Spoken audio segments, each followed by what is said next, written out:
Ladies and gentlemen, welcome back to Wild. Today we are talking about, they probably got it, just wanted free food. DoorDash driver gets contract violation after customer put the wrong address. One of the common challenges that gig workers have to deal with is customers who want to play manipulative games to try to get free food. And a lot of the times that ends up attacking the driver in a way. I actually got an account notice as well on this on UberEats. So this is not an uncommon situation. This is something that has been a plague on all platforms, but are these companies doing much about it? Not enough to protect gig workers. So with that said, I want to go over everything that is being said in this article, how it actually is for gig workers, and everything in between. So with that said, let's get started. There are a number of DoorDash customers who, despite receiving their food orders, complain to the application that the delivery driver didn't complete their order. Some folks do this as a means of securing free food, and there are even instances of drivers confronting these customers as it could have a detrimental effect on the delivery driver's bottom line. And by the way, one of the things I will say is don't just go confront the customer. Obviously, the customer is never going to do the right thing by you anyway, so there's really no benefit there. However, I will say this: if you do end up in this situation, just put that customer on your no-go list, period. It is irresponsible to work with absolute monsters like them. Of course, there are instances where delivery drivers have been caught taking customers' food for themselves, but there are certainly contracted employees on the app who have faced significant financial repercussions from lying customers. Yeah, there are a bunch of drivers that also do the wrong thing on these apps. I'm not going to sit here and pretend like there aren't, but the fact of the matter is that there are more lying customers than there are bad drivers. That is something that I believe. As one DoorDash driver at Thatgiglife shared a viral TikTok video, he received a contract violation after a customer marked their order as undelivered. TikToker says he's not at fault for the customer's unsatisfactory experience, as he believed they neglected to put in the accurate address for the delivery. I'm going to leave his TikTok as well as his profile in the description, so you can develop your own opinions on the subject. One thing I will say before I even state my opinions on the fact that the customer put in the wrong address: good for GigLife for going viral.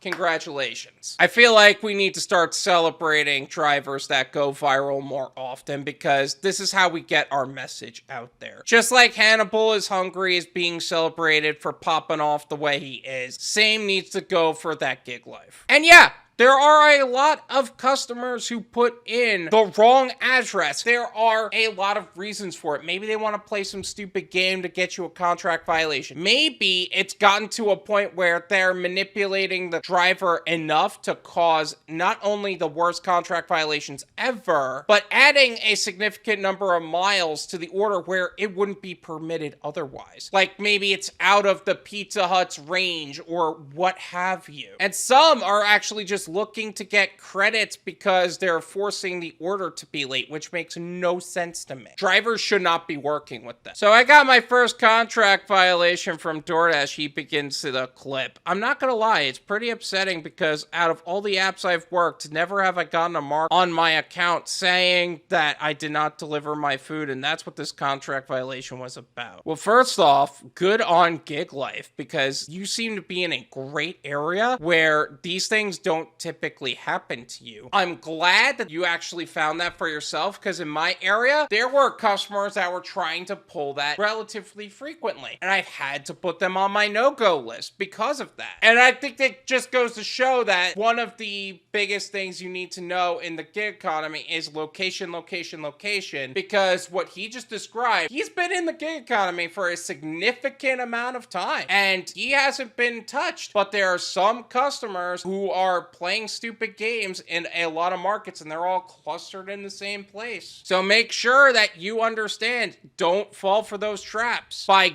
delivering in those areas. He then explains what happened. The order was for 4 miles, $7, he recalls. Not my best, but at the time, that was like the only thing that was coming in, so I thought I'd go ahead and take it. That's one of the things I would actually say that I don't typically do. I know that this is going to come across in a weird way, but I don't take orders just because that's all I can get. I don't want to develop that scarcity habit. I'm sure you've all heard of the concept of an abundance mindset as opposed to a scarcity mindset, but one of the things that develop a scarcity mindset is scarcity habits. And that's part of what makes scarcity mindsets at the end of the day, because you take actions that build upon a scarcity mindset by developing those actions into a scarcity habit. So you have to take just what's coming to you, not the highest quality of orders. After picking up the order, he says the customer provided specific instructions to deliver the food. As soon as you come in, I'm going to be the building on the right, the instructions read.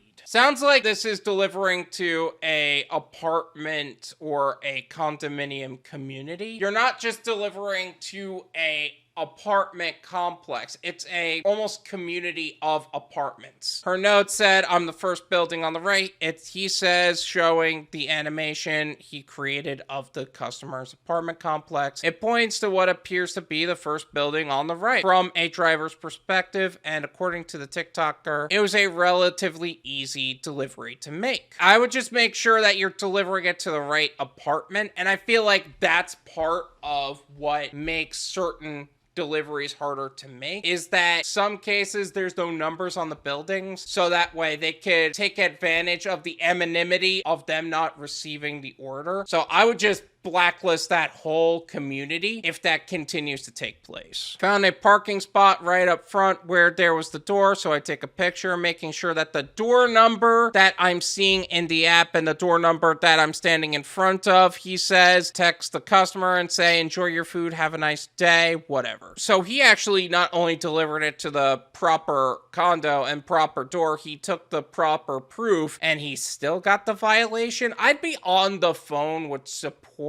fighting that, because honestly, I'm not being accused of getting a contract violation or doing the wrong thing, when in reality, I've done nothing short of the right thing. Oh, who am I kidding? I've gotten so tired of support, I just give up on them entirely. It should have been a straightforward delivery. However, this wasn't the case. After returning to his car, he marked the delivery as complete, at which point the DoorDash app showed him his earnings immediately. Sounds pretty straightforward. He says the payout for the order came up right away, and that he didn't receive a tip for the food delivery. He then headed out of the complex and drove for about 2 miles before he received a text from the customer who asked if he could bring the food to building 1. According to the animation of the driver in the video, this was the first building directly in front of him upon entering the complex, not the first building on the right like the customer initially said. What a scam plan that you're trying to do. Like, you delivered it to the right condo by the app. The driver is leaving. He drives for 2 miles. The customer wants him to come back for no tip, by the way. This is a no-tip customer. Only to have him deliver it to a completely different place that wasn't even in the app. This is the crap that no-tip customers make. This is the crap that they pull. You can't trust customers like this. It's irresponsible to. And that's why I don't take orders that seem like they're just good enough. No, if I can't 100% tell there's a solid tip under there, I ain't taking it. However, the DoorDash driver said that instead of immediately trying to put the blame on the customer, he said that he first started questioning himself, so he checked their correspondence. No, the apartment number matched the door I was standing in front of, he reasons. So I was like, no, that can't be right. He says that the customer kept texting him about the delivery being made to the wrong department, which got him thinking that something was off. You see, that first statement that he made, he started questioning himself. That is a common symptom of someone gaslighting him. He was being gaslit into believing that he was the problem. That's why I'm saying, don't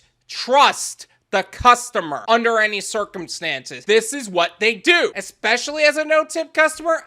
He decided to pull over and reach out to DoorDash support to explain the situation because he wasn't going to drive back in the other direction for $7. The TikToker thought that because of their conversation with the customer, along with the photographic evidence he provided, there was enough proof to show that he didn't do anything wrong. DoorDash support is one of the worst support teams ever. photographer, because at the end of the day, their goal is to just get you off the phone. It doesn't matter what the reasoning is. They're not going to do their job. They never have. And also, another note I'd like to make, he's not going to drive back in the other direction for $7. That's $7 base pay. That's not $7 because of the tip that he received. However, when he logged into his DoorDash application a few days later, he says that he was slapped with a contract violation for not properly fulfilling the customer's order, even though he says this clearly wasn't the case. That's why I would have also asked the DoorDash support agent, since you were calling them, for the reference number in question, because if they're gonna pull that crap, you need to have the reference number. They said you're gonna be okay. You need to have the reference number in question, because honestly, this manipulative nonsense is out of hand and you need to hold them accountable. What he says compounded his frustration was the fact that DoorDash support sent him a list of best practices for deliveries, which includes a way to take photos to prove that the order was satisfactorily completed. The TikToker notes that he followed these guidelines to a T, but was hit with a contract violation anyway, because that's the piss poor integrity and character the DoorDash Corporation operates upon. It was just messed up all the way around, he says at the end of the video, before concluding with the message for customers who complain about drivers not completing their deliveries when they clearly have. Customers, before you make an order, check,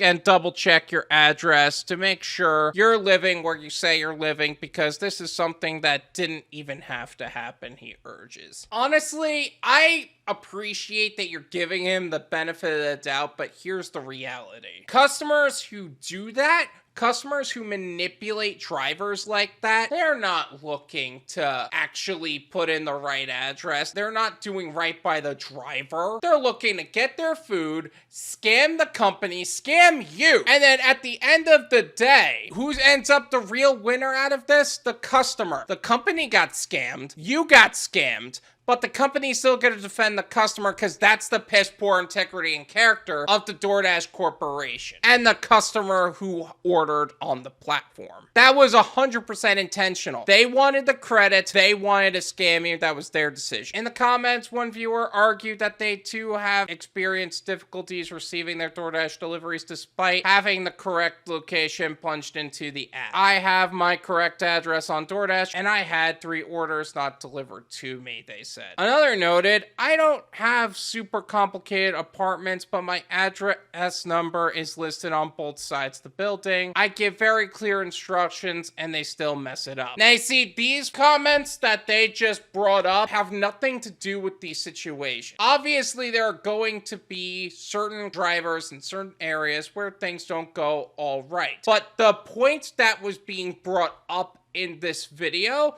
was that the customer scammed the driver. And yet now we're trying to bring it back to DoorDash drivers are evil and that they screw up everything. And this writer has earned a reputation of being an absolute monster to all gig workers and discriminating against gig workers. So it's not unheard of. Honestly, you could dismiss anything that is supposedly in that light. However, some thought that the customer was just trying to finesse a meal. That's a shame. They probably got it. Just wanted free food, one commenter argued. It's also a shame because at some point, DoorDash is actually going to stop providing them refunds altogether. Even if they do experience a real mess up, at some point, they're not going to get refunds anymore. This is my opinion. It's worth what you pay for it. None of you pay me. There you go. GigLife did not do anything wrong. The only thing I would say that he did wrong was he took that order for $7 for 4 miles because that was the best he could do at the time. That logic is not good, in my opinion, because with that logic, you're almost acting like, oh, this is the only thing I have available to me. Like, that scarcity mindset is not good for you, man. And say what you will, maybe I am being overly pessimistic or whatever, but at the same time, this didn't have to happen. He could have just done his work and went home. But instead, he opened himself up to the opportunity for these customers to happen. Oh, but couldn't these customers also come up if they tip the driver too? Yes, but at the same time, that entitlement is a lot more frequent with no-tip customers. There are certain traits that just come out with no-tip customers. The ungratefulness, the attitude, the micromanagement, the game playing, the scams. It's almost irresponsible to actually approach those customers at all. The base pay was pretty high. It was $7 for 4 miles, which is a lot more from DoorDash's part than they normally do, but that's how often it was declined. And of course, the writer of this article had to try to make it sound like the driver was the bad guy. Not surprising. But all in all, GigLife, I'm sorry that you went through that, and I really hope that you don't end up going through that in the future, because the last thing you need is to get unfair, unjustifiable contract violations. Thank you so much for watching. I really appreciate it. As always, make sure to hit the like button, subscribe if you're new, and I'll see you guys next time. Peace!